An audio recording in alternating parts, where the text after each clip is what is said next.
الحمد لله كفى والصلاة والسلام على سيد الرسل وخاتم الأنبياء وعلى آله وصحبه ومن بهديه مهتدى. أعوذ بالله من الشيطان الرجيم. يا أيها الناس اتقوا ربكم واخشوا يوما لا يجزي والد عن ولده ولا مولود هو جاز عن والده شيئا إن وعد الله حق فلا تغرنكم الحياة الدنيا ولا يغرنكم بالله الغرور.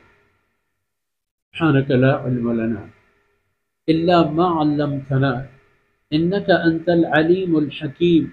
رب اشرح لي صدري ويسر لي أمري واحلل عقدة من لساني يفقهوا قولي واجعل لي وزيرا من أهلي رب زدني علما وارزقني فهما. گرامی قدر ناظرین، بھائیوں بہنوں اور پیارے بچوں، رستہ دے دیا انسان کو، رہنمائی عطا فرما دی. یا ایھا الناس، پوری انسانیت، کیونکہ اللہ رب العزت کے فرمودات کا ہدف ہر انسان، کیونکہ ہر انسان کو اللہ رب العزت نے اپنی بندگی اور اپنی اخروی نعمتوں کو حاصل کرنے کے لیے پیدا کیا. یہ پھر الگ بات ہے کہ کوئی بدنصیب انسان اللہ رب العزت کی اخروی نعمتوں کا اور دائمی نعمتوں کا انکار کرتے ہیں اور عارضی دنیاوی ان وسائل اور اسباب میں منہمک ہوتے ہیں، اللہ کی وسائل سے اللہ کی نافرمانی کرتے ہیں اور پھر اپنے آپ کو جہنمی بنا لیتے ہیں. فرمایا یا ایھا الناس اتقوا ربکم، او بنی نوع انسان، اپنے رب کی ناراضگی سے بچو، اپنے رب کے ناراض کرنے سے ڈرو. یہ عمل کوئی آسان عمل نہیں ہے. اللہ کو ناراض کرنا اور اللہ رب العزت کو اپنے آپ سے اس کی رحمتوں کو دور کرنا اور اپنے آپ کو اللہ کی رحمتوں سے دور کرنا خیر اور دانش مندی کی بات نہیں. وخشوا یومن، تقوی کے ساتھ ساتھ ان دنوں کا بھی خیال رکھنا، اس دن کو بھی اپنے خاطر میں لے آنا، اس دن کے بارے میں غفلت کا شکار نہیں ہونا کہ لا یجزی والد عن ولدہ، کہ کوئی باپ اپنے اولاد کے لیے کوئی کام نہیں آ سکتا، کوئی بدلہ عوض نہیں دے سکتا، کوئی کمی پورا نہیں کر سکتا. والد عن ولدہ یعنی اس دن میں کوئی بھی نسبت جو آل اولاد کا ہے اور دنیا میں اس کی بنیاد پر لوگ ایک دوسرے کے ساتھ لین دین کرتے ہیں، وہاں یہ بات نہیں ہوگی. لا یجزی والد عن ولدہ، اپنے اولاد کے بارے میں وہ کوئی بھی معاوضہ نہیں دے سکتا. چلو میں اپنے طرف سے دے دیتا ہوں، میں اپنے مال سے دے دیتا ہوں. جو دنیا میں ہم کرتے ہیں، اپنے بچوں کے لیے مال لٹاتے ہیں، ان کے معاملات جو بگاڑتے ہیں ہم ان کو درست کرنے کی کوشش کرتے ہیں، تو وہاں یہ بات نہیں ہوگی. ولا مولود هو جاز عن والده شیئا، اور نہ یہ نوبت آئے گی کہ کوئی اولاد اپنے والدین کے لیے، اپنے باپ کے لیے، اپنی ماں کے لیے کوئی کام حاصل.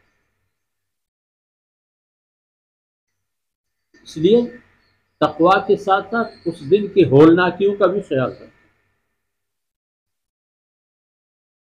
اور یاد رکھیں کہ ان وعد اللہ حق، اللہ کا قول سچا اور پکا ہے، اور اللہ نے تمہیں جو وعدہ دیا ہے آخرت اور قیامت اور حساب و کتاب اور حشر و نشر و جنت و جہنم، یہ سب باتیں حقیقت ہیں، ان کا انتظار. جب یہ بات ہے فلا تغرنکم الحیات الدنیا، تو پھر دنیا کی زندگی تمہیں فریب نہ دے.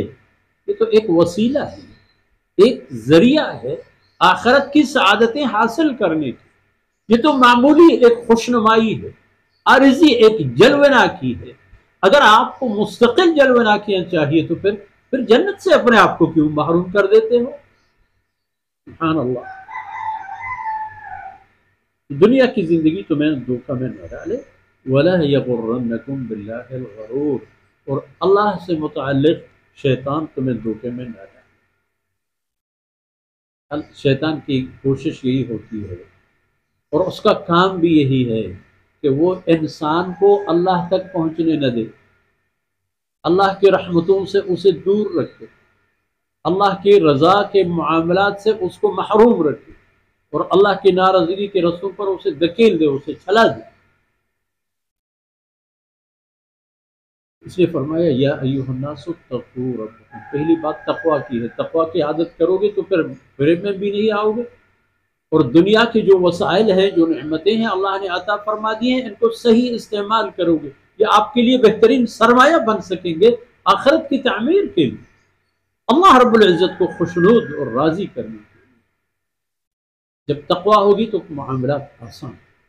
تقوی دانائی ہے، فراست ہے، اور سمجھدار انسان اپنے آپ کو مشکلات سے بچاتا ہے اور آرام اور راحتیوں سے اپنے آپ کو مستفید و مالا مال کرتا ہے۔ سب سے بڑی مصیبت جہنم ہے اور سب سے بڑی نعمت جنت ہے اللہ کی رضا۔ تو فرمایا وخشع، اس دل سے جب ڈرو گے تو پھر انحراف کی طرف نہیں جاؤ گے، کیونکہ شیطان کوشش کر لیتا ہے اور آپ شیطان کے ساتھ نہیں دیں گے تو آپ کامیاب ہیں۔ وصلی اللہ علیہ نبینا محمد وعلی آلہ